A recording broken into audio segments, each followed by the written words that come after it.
Saya panggil Mas. Saya panggil Mas, oh ternyata Mbak gitu ya. Dan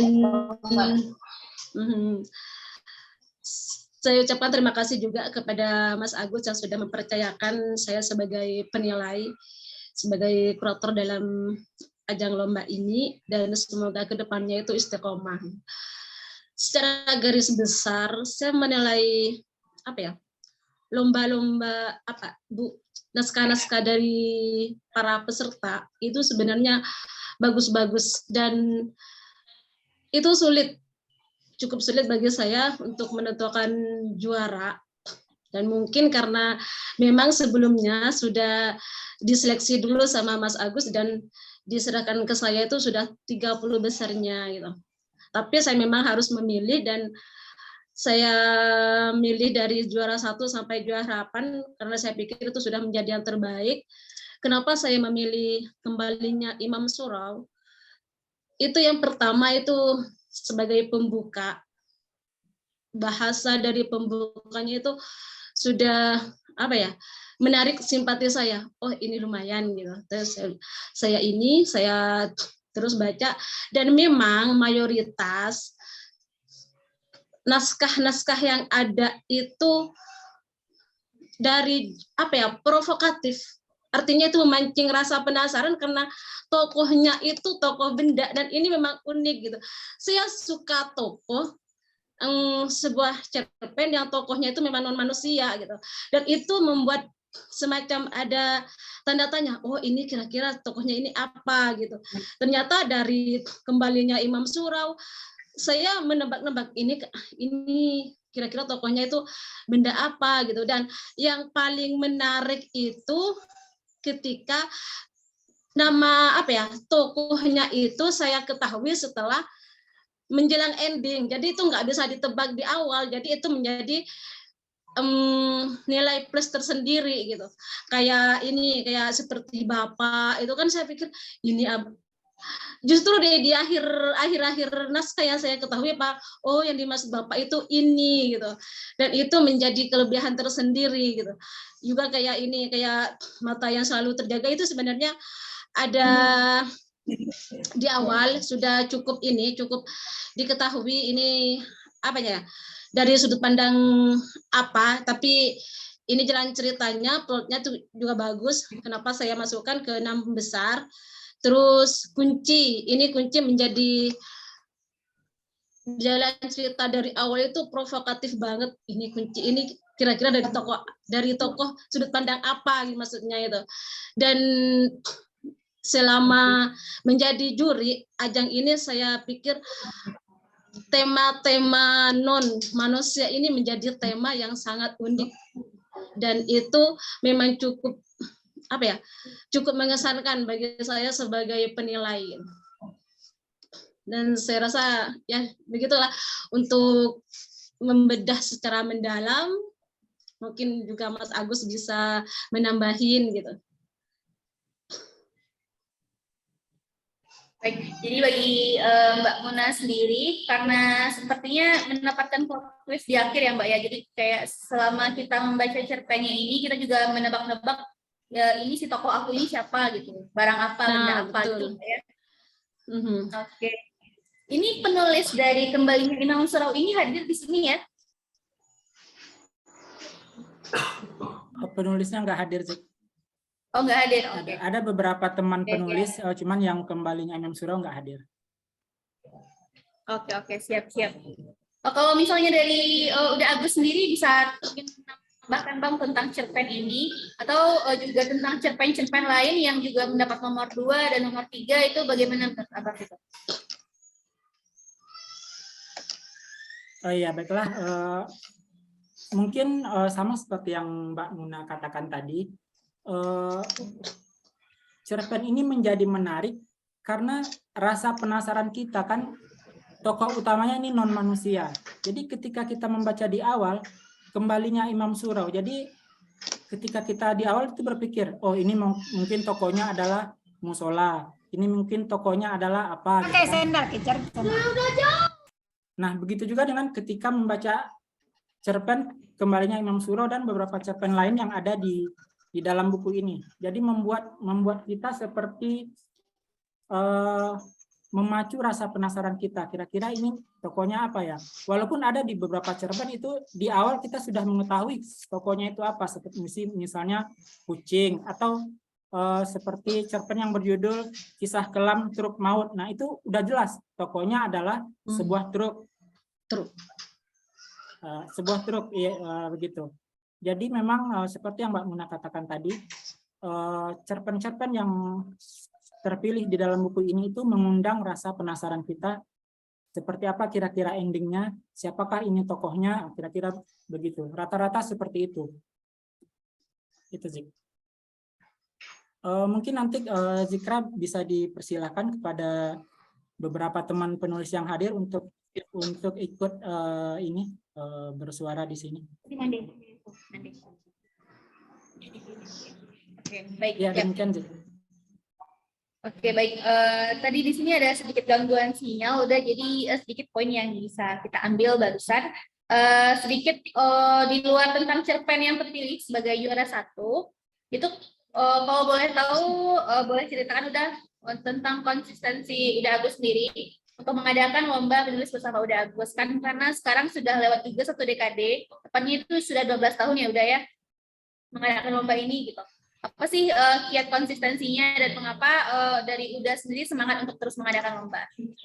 Dan kalau boleh tahu nih berapa sih hadiah dari juara 1 itu sendiri? Mungkin di sini teman-temannya bisa termotivasi untuk ikut juga. Oh iya. Jadi memang ketika ditanya mengapa saya mengadakan lomba ini, itu mungkin karena kesenangan aja ya. Kalau kita senang melakukan sesuatu, maka itu akan membuat kita candu untuk mengulang.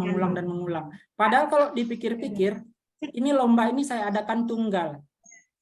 Maksudnya ini nggak ada pihak-pihak lain yang membantu. Seperti pengumpulan naskah, itu dikirim ke email saya langsung, saya baca semua naskah-naskahnya, dan itu seperti suatu keasikan tersendiri. Dan mengapa selama ini saya selalu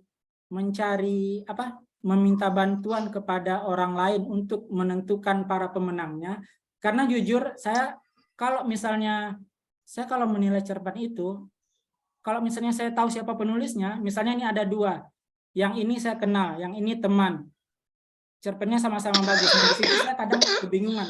Makanya saya itu selalu mencari juri agar lebih objektif di dalam menilai naskah tersebut.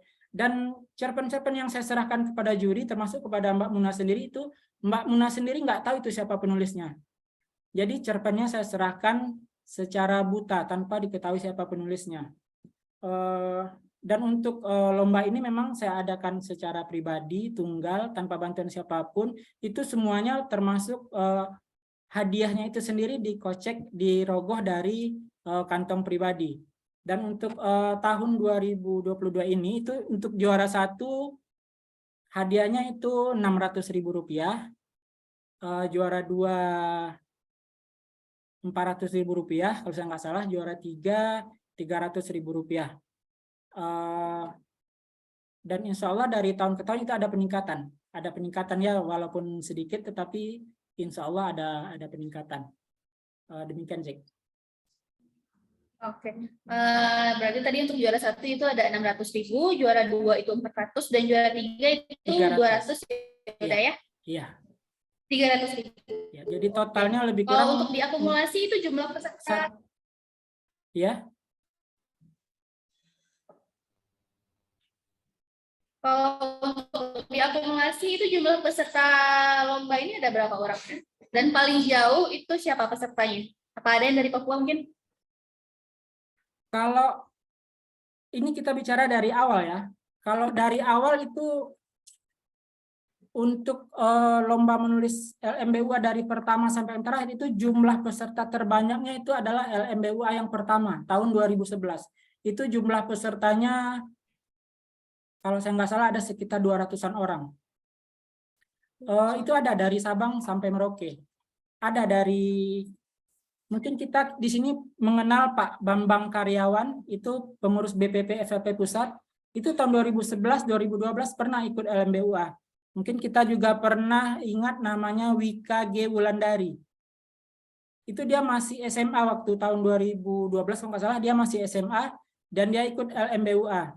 Mungkin dari Sumatera Barat sendiri ada Azwar, anggota FLP Sumbar, ada Zikra sendiri ya, tahun 2017 kalau nggak salah.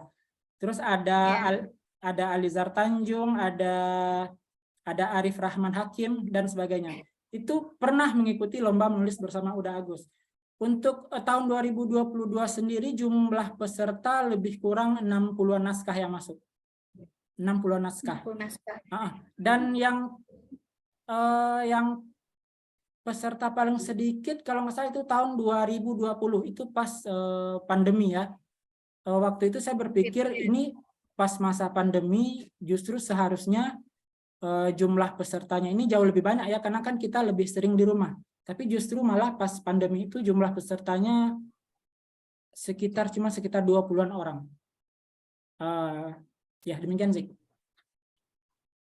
Oke, nah itu dia sedikit kisah-kisah tentang perjalanan lomba menulis bersama Uda Agus. Mungkin di sini yang hadir di sini ataupun yang ikut secara online, mungkin ada yang di tahun depan tertarik untuk ikut di lomba ini ya Uda ya, karena itu selain mendapatkan hadiah, itu juga bukunya akan diperjualbelikan, jadi bisa disebarkan ke seluruh teman-temannya se-Indonesia gitu. Oke, di sini kita juga ada Mas Aksa Ahmad. Ini beliau merupakan pemenang juara 2 bersama Uda Agus di tahun ini. Mungkin dari Mas Aksa Ahmadnya mungkin bisa sedikit sharing-sharing Mas tentang apa judulnya, judul cerpennya, dan juga bagaimana cara mendapatkan ide dan bagaimana menulis cerpennya kali ini.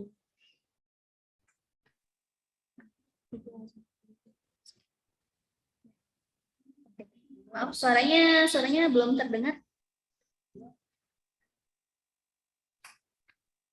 Belum. Apakah sudah kedengaran? Udah. Oke. Baik, bismillahirrahmanirrahim. Assalamualaikum warahmatullahi wabarakatuh. Waalaikumsalam warahmatullahi wabarakatuh. Selamat sore buat semuanya. Salam literasi, salam hormat buat semuanya. Sebelumnya saya mengucapkan terima kasih karena diberikan kesempatan ya untuk membagikan bagaimana proses kreatif saya dalam menulis cerpen dalam antologi kembalinya Imam Surau ini. Judul cerpen saya yaitu Ratu Aliyum CPL. Nah, kalau mohon izin untuk bercerita sedikit. Kalau di flashback, sebenarnya cerita itu saya tulis dari tahun 2015 ya. Karena waktu itu di daerah saya, khususnya di desa saya ya, di Bima, yang mayoritasnya itu orangnya nanam bawang merah. Jadi cerita saya ini kan berkisah tentang sengketa atau konflik antara bawang merah dengan ulat gerayak ya. Cuman di sini saya menggunakan bahasa Latin sebagai nama mereka atau istilah untuk mereka.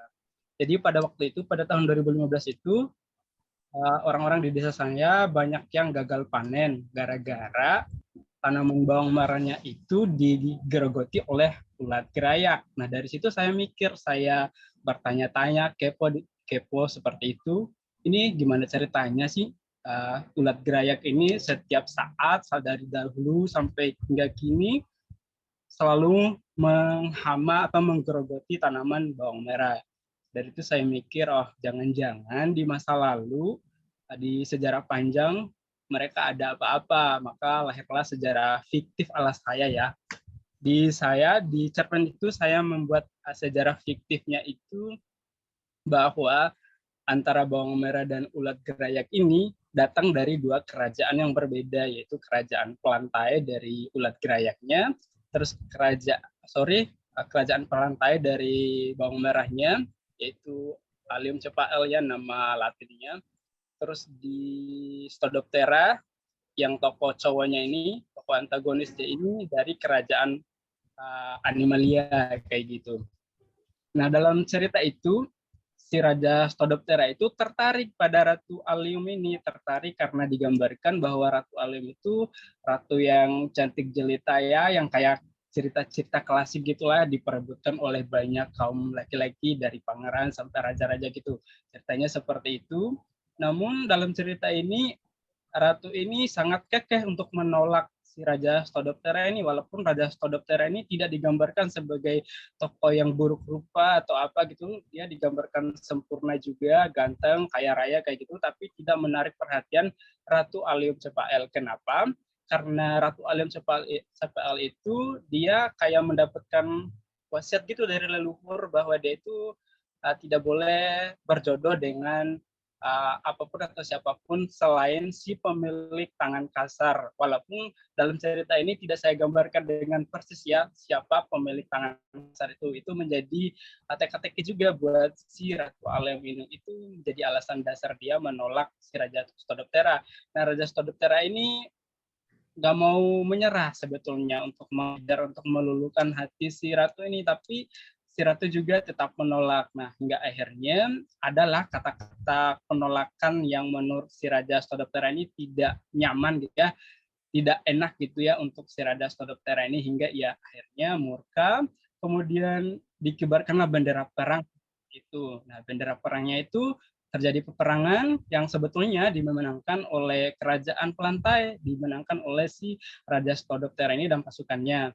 Tapi pada akhirnya si Raja Stodoptera ini lengah terhadap si Ratu Allium. Ia berhasil dibunuh oleh si Ratu Allium ini. Namun sebelum benar-benar tewas, Raja Stodoptera ini sempat mengeluarkan sumpah serapah atau kayak kutukan gitu bahwa di masa yang akan datang dia tidak akan membiarkan si Ratu Allium ini atau si bawang merah ini hidup dengan baik-baik saja ya, dia akan terus digangguin, pokoknya tidak akan dibiarkan baik-baik kayak gitu, hingga sumpah serapah itu atau kutukan itu terrealisasi ke bentuk mereka yang saat ini, yaitu dalam bentuk bawang merah si ratunya, terus si ulat gerayak si Raja Stodoptera itu jadi ulat gerayaknya, sehingga itu yang membuat tanaman itu tidak bisa terlepas dari ulat.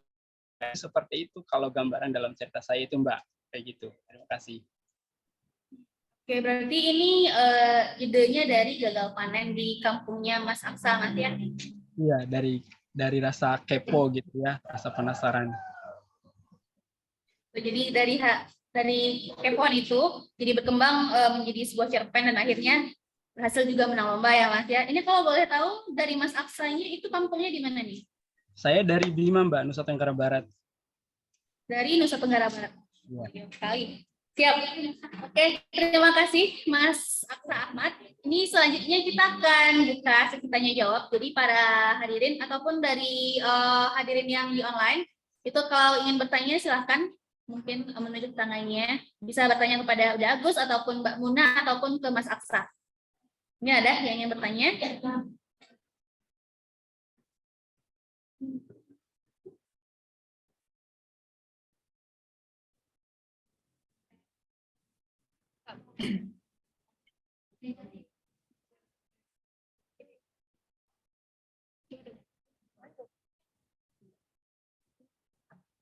Mungkin dari Pak Ketua ada yang ingin ditanyakan, mungkin baik itu kepada Uda Agus, Mbak Muna ataupun Mas Aksa. Ini ide ceritanya dari gagal panen nih. Jadi bisa ada cerpen tentang ulat, tentang bawang merah gitu.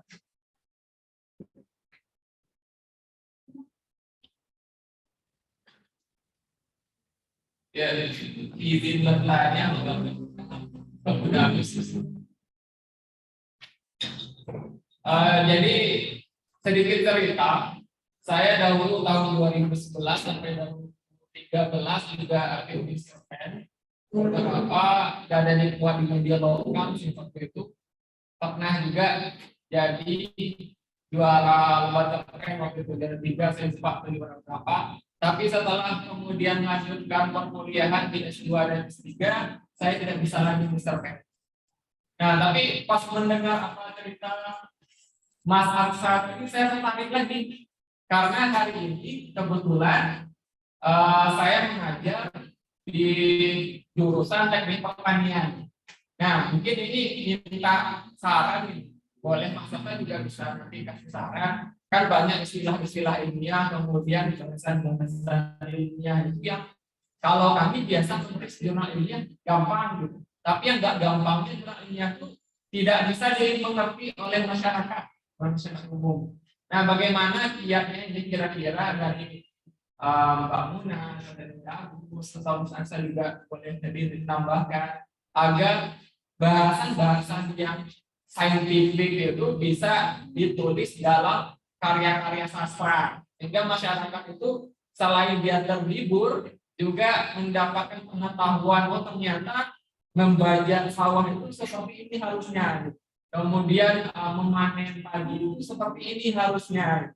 Jadi kalau dibaca di jurnal, saya ini baca nanti, jadi kalau baca di cerpen pengetahuan itu saya kira itu menarik, apalagi kalau ada sampelnya itu bahas tentang teknologi pertanian. Itu mungkin pertanyaannya, Bapak Ibu semuanya. Terima kasih. Saya kembalikan.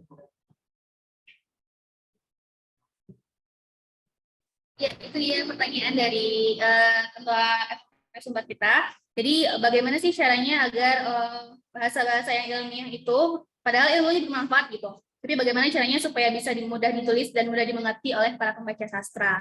Oke, mungkin bisa oleh Mas Aksa duluan yang menjawab.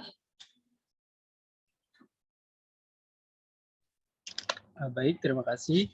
Saya akan coba menjawab. Jadi saya menjawab berdasarkan pengalaman aja ya.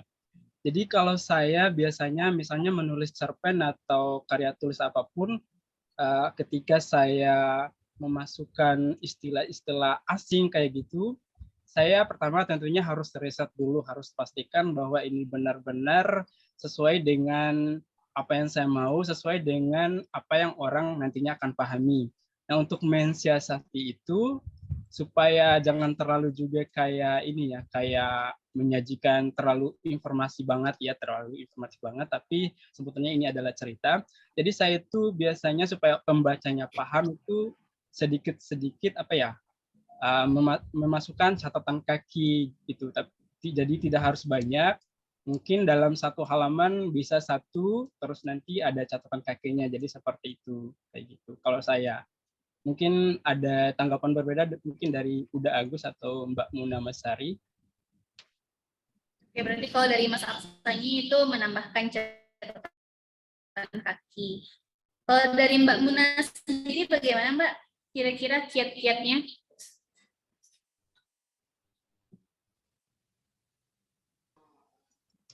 Mbak, bisa diulang nggak pertanyaannya? Soalnya tadi putus nyambung. Oke, pertanyaannya ketika ada istilah-istilah ilmiah tentang pengetahuan itu biasanya kalau pakai bahasa Latin, bagaimana cara menulisnya di bahasa sastra gitu sehingga orang-orang juga bisa lebih memahaminya. Sebenarnya kiat-kiat penulisan itu tergantung dari penulisnya sendiri sih. Tapi karena saya nggak menggunakan istilah-istilah ini ya, dan saya nggak memiliki referensi untuk ke sana, jadi saya nggak bisa ngasih solusi. Tapi yang paling saya ketahui, kunci menulis itu tulislah apa yang paling Anda ketahui. Itu adalah kunci. Dan saya rasa misalnya agar nggak terlalu terkesan ilmiah, itu kadang kita membuat semacam, kalau dari bahasa saya, daripada membuat semacam istilah, saya lebih cenderung ke bahasa gambaran. Misalnya menggambarkan sesuatu itu nggak harus secara bahasa-bahasa yang kayak jurnalis, itu enggak gitu. Karena saya penulisan saya tuh ke sana gitu. Membahasakan saya itu justru melalui gambaran-gambaran, bukan melalui bahasa ilmiah. Dari karya saya itu ke sana. Jadi saya nggak punya referensi untuk ngasih solusi bagaimana memasukkan istilah-istilah bahasa ilmiah itu ke dalam sastra. Gitu. Mungkin ada referensi dari Mas Agus gitu. Saya silakan. Mungkin ada dari Uda Agus pertanyaannya. Ya, sepertinya pemaparan dari Mas Aksa Ahmad dan Mbak Muna itu sudah ini ya, sudah mengcover. Kalau memang istilah ilmiah itu memang harus kita masukkan, ya mungkin kita bisa beri catatan kaki di bawah atau di akhir naskah menjelaskan tentang apa itu artinya. Tapi kalau memang itu bisa kita bahasakan dengan bahasa kita sendiri tanpa memasukkan istilah ilmiah, ya sebaiknya kita nggak usah pakai istilah ilmiah, karena kan itu akan mempersulit kita sendiri. Seperti yang Muna katakan, tulislah apa yang kita kuasai. Kalau kita nggak menguasai istilah ilmiah tersebut, ya kita carilah, kita alihkan ke bahasa yang lebih mudah kita mengerti. Dengan demikian, jika kita mengerti, pembaca pun insya Allah akan mengerti apa yang kita maksud. Tapi kalau memang seperti harus kita masukkan seperti Allium Cepa, seperti naskahnya Mas Aksa Ahmad, ya kita kan bisa menulis di bawah catatan kaki. Allium Cepa artinya misalnya bawang merah, mungkin seperti itu. Ya mungkin saya tambahkan ya, mungkin ini sama dengan penulisan istilah-istilah lokal gitu. Istilah lokal itu kalau kata guru saya, itu kata senior saya yang pernah ngeritik karya saya banyak memasang dulu istilah-istilah lokal dan itu mendapat kritikan. Karena istilah lokal itu kan pembaca itu Indonesia belum tentu ngerti. Misalnya saya pakai istilah bahasa Madura gitu kan. Itu saya banyak menggunakan catatan kaki dan itu menyulitkan para pembaca karena harus melihat ke bawah gitu kan. Dan itu saran dari yang pembaca yang kritik saya, sebaiknya selagi ada padanan dari bahasa Indonesia jangan menggunakan istilah-istilah asing karena itu justru membosankan. Jadi istilah-istilah asing baik ilmiah, istilah lokal itu digunakan kalau memang tidak ada padanannya, memang seperti kata Mas Agus tadi. Itu sama sebenarnya kalau menurut saya sih. Dan saya menghindari istilah-istilah asing atau ilmiah yang sekiranya itu menyulitkan pembaca atau masih ada padanannya, itu saya cari padanannya gitu. Kalau di awal-awal saya nulis cerpen itu memang saya banyak menggunakan istilah-istilah yang kayaknya itu justru menyulitkan pembaca yang mayoritas secara bahasa Indonesia, mereka nggak ngerti kan istilah-istilah Madura gitu. Akhirnya hal-hal seperti itu belakangnya itu saya hindari gitu. Saya menggunakan bahasa asing, bahasa lokal yang setidaknya itu yang memang nggak ada padanannya secara bahasa Indonesia. Saya rasa begitu. Baik, berarti kalau dari Uda Agus dan Mbak Muna memang lebih baik itu menggunakan bahasa Indonesianya ya, padanan di Indonesianya, sehingga dari pembacanya sendiri itu tidak kelelahan untuk membaca catatan kakinya. Oke. Iya. Baik, terima kasih Uda Agus, Mbak Muna dan Mas Aksa juga. Baik, kita lanjut ke pertanyaan selanjutnya. Ini ada pertanyaan untuk Uda Agus dari Muhammad Syahrul Padli. Bagaimana cara mengatur waktu dalam pekerjaan dan passion di dunia sastra? Baik, silakan Mas Agus, Uda Agus menjawabnya. Iya, ini info sedikit. Yang bertanya ini adalah salah satu penulis yang naskahnya lolos di dalam antologi Kembalinya Imam Surau. Mas Sadul Padli kalau nggak salah berasal dari Sulawesi Selatan ya. Ya, bagaimana caranya mengatur waktu dalam pekerjaan dan passion di dunia sastra? Jujur saya sendiri ini merasa malu ya.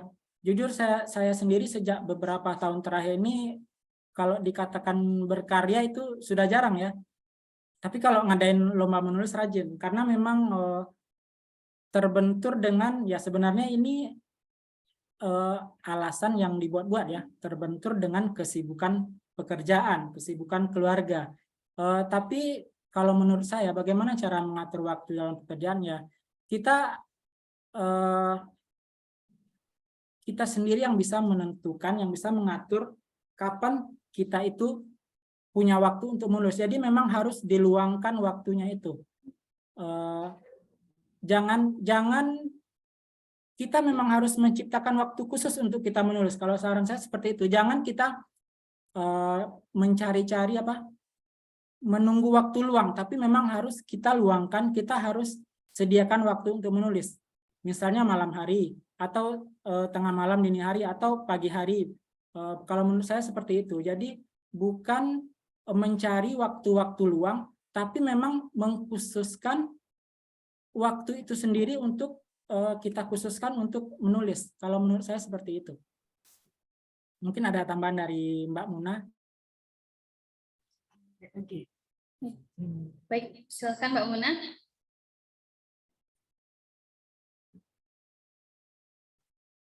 Oke, Mbak Muna masih bersama kita? Ya. Silakan Mbak Muna, bagaimana cara mengatur waktu dalam pekerjaan dan passion di dunia sastra? Saya tuh ngatur waktunya, nggak ada waktu khusus untuk nulis, itu enggak. Karena saya kerja itu sambil nulis. Jadi kalau misalnya saya kan ibu rumah tangga, habis masak nanti saya jahitnya itu sambil nulis. Jadi nggak ada waktu khusus untuk nulis tuh enggak. Tapi kalau membaca itu kadang paling jalan tidur, gitu. Pas jam istirahat itu saya membaca. Ada waktu tertentu kalau membaca, tapi kalau nulis itu saya barengin dengan jam kerja. Di mana saya kerja, di situ saya sambil nulis. Karena saya kerjanya itu menjahit, memang laptop itu ada di dekat saya. Jadi saya bisa mikir, bisa sambil kerja, pas ini kadang bisa sambil ngetik. Oke, berarti memang disambilin, Mbak ya. Sambil Iya, menjalani betul. sebagai ibu Iya. rumah tangga juga sambil menulis. Iya, Boleh tahu betul. waktu-waktu menulis Mbak Muna ini jam berapa aja, Mbak? Biasanya ya jam kerja. Kalau jam kerja habis masak itu dari pagi sampai zuhur sampai siang. Siang satu saya istirahat, sholat zuhur. Habis itu mungkin saya kembali ke mesin lagi, saya sambil nulis lagi, nyalain laptop lagi, karena mesin jahit itu kan lebar, itu kan mejanya. Nah, laptop itu saya letakkan di atas mesin gitu. Tapi kan yang agak menyamping gitu kan mesin jahit itu kan agak menyamping gitu. Jadi saya taruh di sana, walaupun saya nggak sambil nulis, laptop itu dinyalain. Paling nggak saya mendengarkan musik atau apa gitu. Ya saya buka file itu ya paling nggak, walaupun saya nggak nambah satu kalimat pun saya nyalain gitu. Nah di situ saya memulai menulis itu dari sana dan tidak punya waktu khusus, misalnya waktu malam, waktu sunyi, waktu sepi, atau pas di luar itu enggak gitu. Saya nulis itu sambil kerja gitu. Jadi sambil kerja, Mbak ya. Yang penting laptopnya itu dibuka aja, jadi nanti pas ada ide langsung diketik gitu ya. Ya iya, memang nulisnya tuh enggak selesai sekali duduk, itu enggak, kadang dicicil gitu. Kadang kalau lagi mikir ini model jahitan itu kadang terbagi kan, jadi enggak langsung fokus ke tulisan itu, enggak.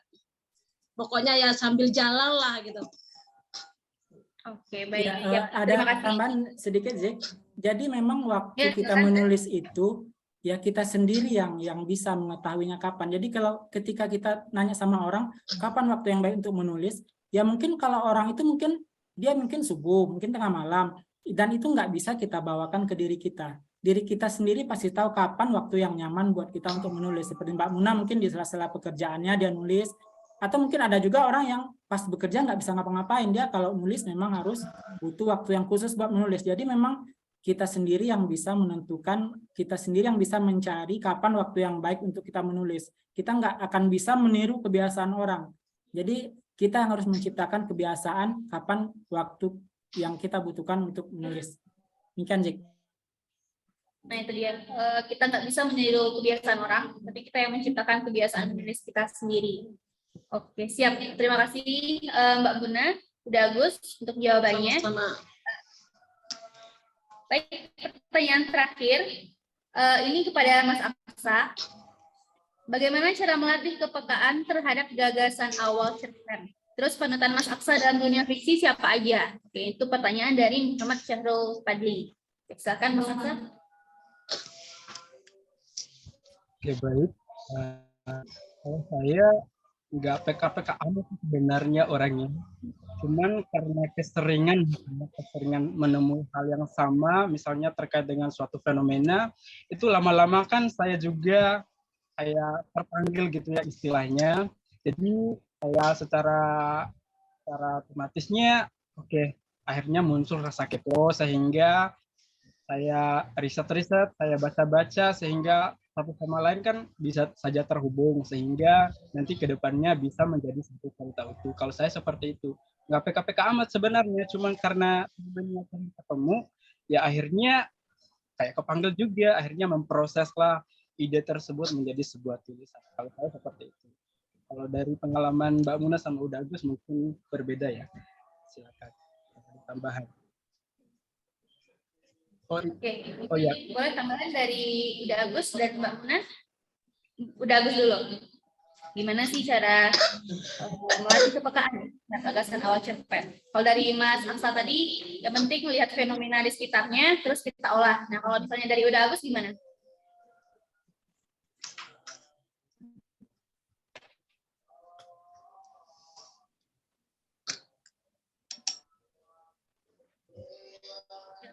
Udah, Agus? Apa terdengar suaranya?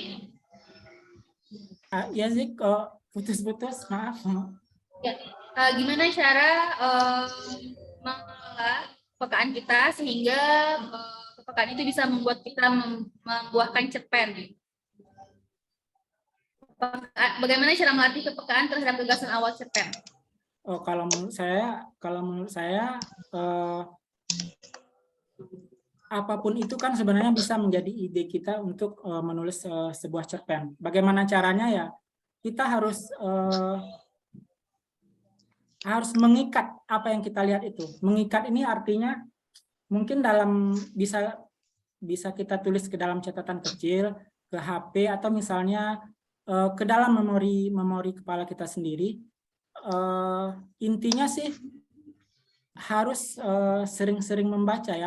Membaca di sini maksudnya melihat suasana kondisi yang ada di sekitar kita, dan apa yang kita lihat itu lalu kita alihkan ke media berbentuk tulisan. Jadi intinya kita mengikat apa yang kita lihat di luar, dan apa yang kita ikat itu kita tuliskan menjadi sebuah tulisan. Lebih kurang seperti itu. Keliling terus kita ikat di tulisan. Terus dari Mbak Muna, bagaimana Mbak? Sebenarnya kita harus peka terhadap lingkungan, itu memang itu syarat melatih menjaring ide. Dan kalau saya sih melihat dari peristiwa-peristiwa baik yang saya baca, saya dengar, saya lihat, dan dari situ saya cari akar persoalan. Mengapa peristiwa ini bisa terjadi, akar persoalannya itu seperti apa. Nah, nanti saya pikir solusinya gitu. Seandainya ada akar persoalan seperti ini yang memancing persoalan seperti ini, kira-kira kalau terjadi pada diri saya, ini solusinya saya harus bersikap apa gitu. Nah, dari situ saya tuangkan ke dalam tulisan. Nah, makanya kita kembali kepada pepatah, apa yang kita tulis itu adalah cermin dari sikap kita terhadap lingkungan gitu. Misalnya saya melihat dari akar persoalan seperti ini, berarti saya harus begini. Nah, itulah cermin dari sikap saya di dalam tulisan, yang tercermin dalam tulisan itu tadi. Yaitu kuncinya melihat kepekaan, peka terhadap lingkungan, dan mencari akar persoalan. Habis itu saya cari solusi di dalamnya, baru saya tuangkan ke dalam cerpen. Oke, baik, itu dari Mbak Muna, melihat kepekaan terus mencari solusinya kalau misalnya dan berada di posisi itu bagaimana ya. Oke, baik, terima kasih Mbak Muna, terima kasih Uda Agus, dan terima kasih Mas Aksa untuk sharing-sharingnya pada bedah buku pada hari ini. Semoga di sini kita bisa insight juga, terutama untuk saya juga, dan semoga kedepannya juga semangat kita dalam menulis makin semangat lagi, makin bagus lagi gitu. Oke, mungkin ada tambahan dari teman-teman? Oke, baik, tidak ada.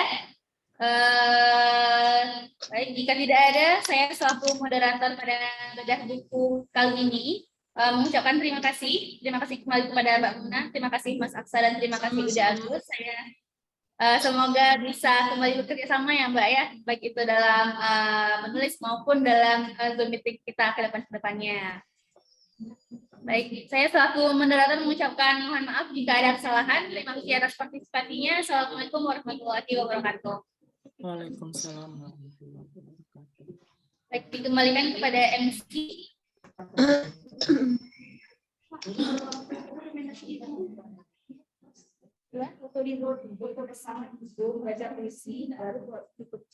Oke, oke. Mbak Mona masih bersama kita, mohon maaf. Kita foto Zoom bersama dulu.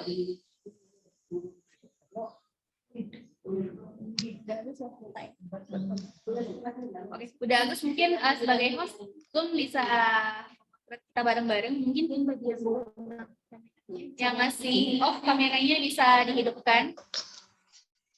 Iya, kita foto dulu ya. Boleh, silakan. Iya. Satu, ini masih ada yang belum buka kamera? Diputar. Ya, oke. Oke. Sebentar udah, sebentar. Oke, ini para peserta kita. Silahkan kelihatan ya? Oke. Ya, silahkan difoto udah. Ya, oke. 1, 2, 3.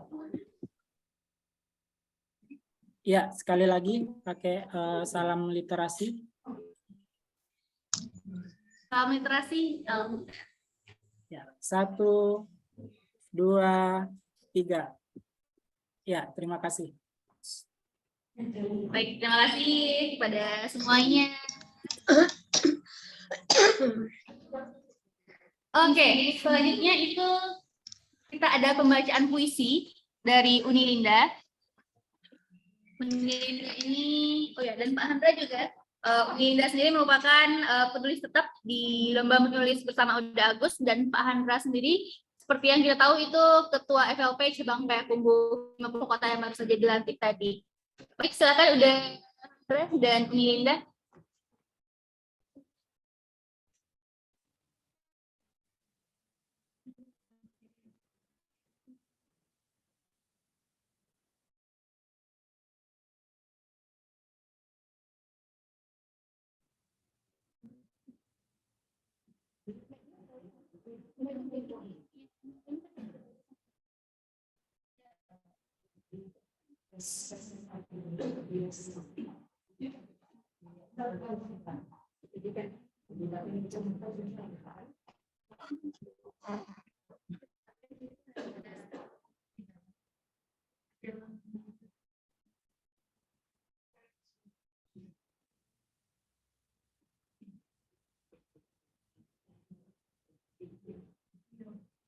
Tanah air mata Sutarji Kalsumba.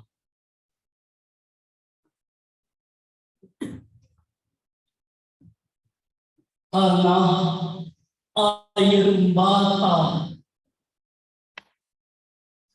tanah tumpah duka.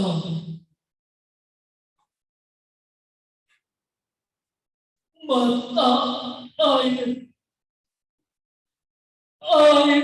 mata kami, air mata tanah air kami.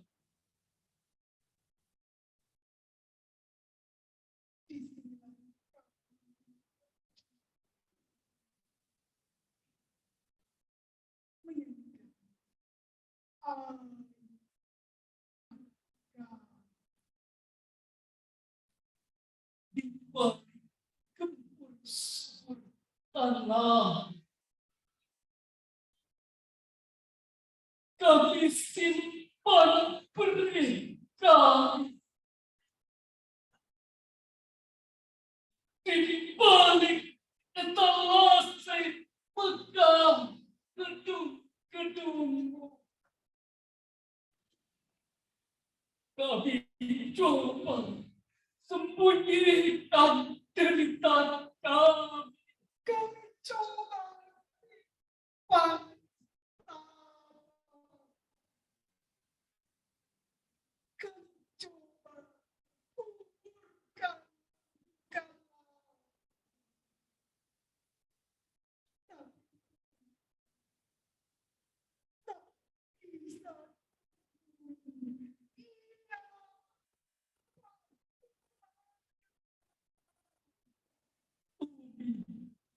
tak sebatas pandang dan udara luas menunggu. Namun kalian tak akan bisa menyingkir kemenangan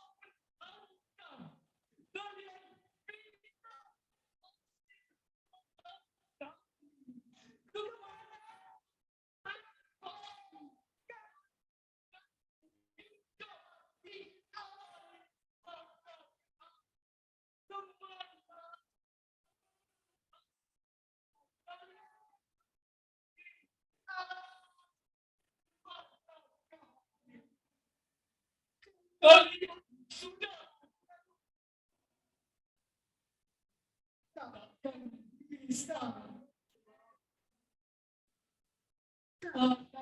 bisa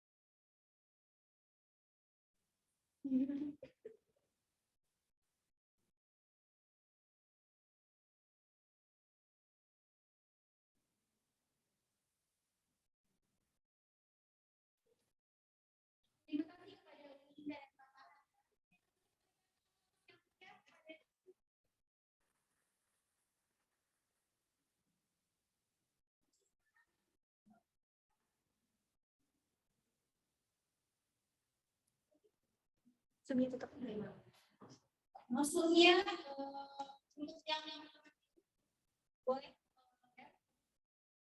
Terima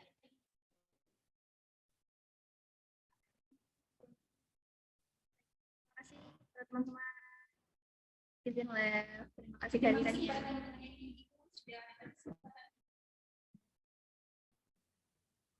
Assalamualaikum warahmatullahi wabarakatuh.